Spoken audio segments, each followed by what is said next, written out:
Hey guys, Nick Kringas here on vacation up in Vermont.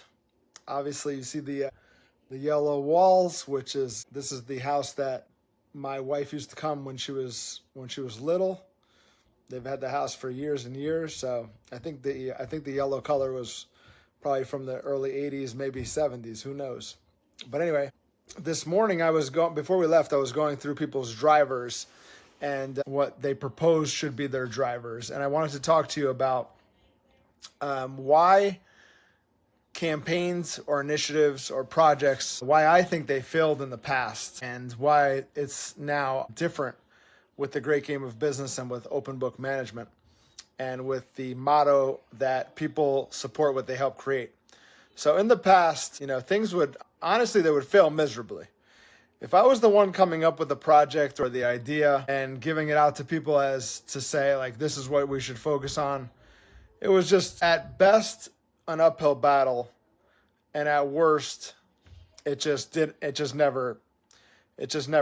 never gained traction and rarely succeeded. So I think think about it. If somebody tells you kind of what to do and this is what they want to focus on, and they give you orders per se or they give you a project and this is what they want you to focus on, even if it might be the right thing for the business, you probably wouldn't take that on as your own. So with business and with the great game and with open book management, the key is that having the person come up with what they should focus on is key to having a successful, whatever that is, to having it be successful. So the buy-in, having them create it as if it was their own choice and thinking. And if you have kids, think about it from your kids' perspective. If they come up with something, like if it was their idea, or if you make them think it was their idea, then it's much more likely that they'll do that thing than if you're just giving them orders and telling them to follow those orders or do what you say because you're the parent or the leader or the boss, and that's why they should do it. That never works. So with great game, especially with great game, we went around the virtual room and we had everyone give us what they think they should focus on in terms of drivers, how they can impact the critical number.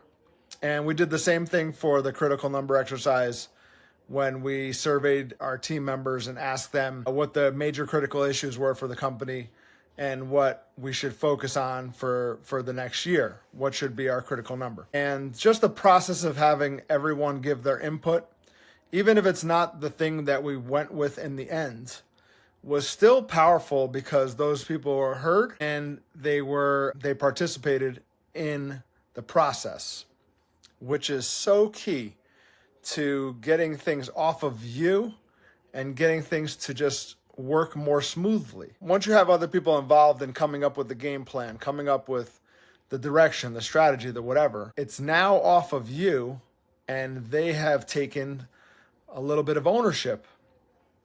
So that right there just relieves the owner of the stress of coming up with everything on his own, number one.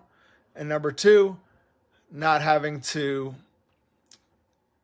be on top of your people to get things done, because it never works that way. So today I was reviewing the drivers that came in, and most of them I find were like projects that weren't actions. They were just one-time projects, and I was looking more for actions that could really impact the critical number if they became habits within the organization. But the other ones that were habitual, their downside, some of them, was that I didn't think they were great ideas, to be honest. I didn't think that they would impact the critical number as much as some other things. So I don't know if they didn't spend the time to think it through before they came up with the answer, and they just, shared whatever they thought was the first thing on their mind, or if they, whatever the reason was. Like, let me give you an example. So this one driver came in, and the person wanted to build out a directory site where we then charged for access to this directory. Premium access would get such and such, and then we could maybe advertise on there on this directory, and it would help generate leads for our back end services by having people sign up for like a low barrier to entry, low cost directory, which might be fine. And I thought about the projects in the past that have failed, and this one we happen to have tried to work on this in the past and it didn't work out. So this particular project, but it made me think of projects in the past that have failed. And a big complaint from our people was that, we would work on these things and then they would just disappear.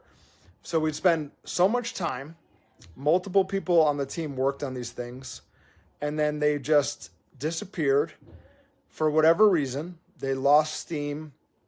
They didn't pan out. They didn't produce the return on investment that we thought they would.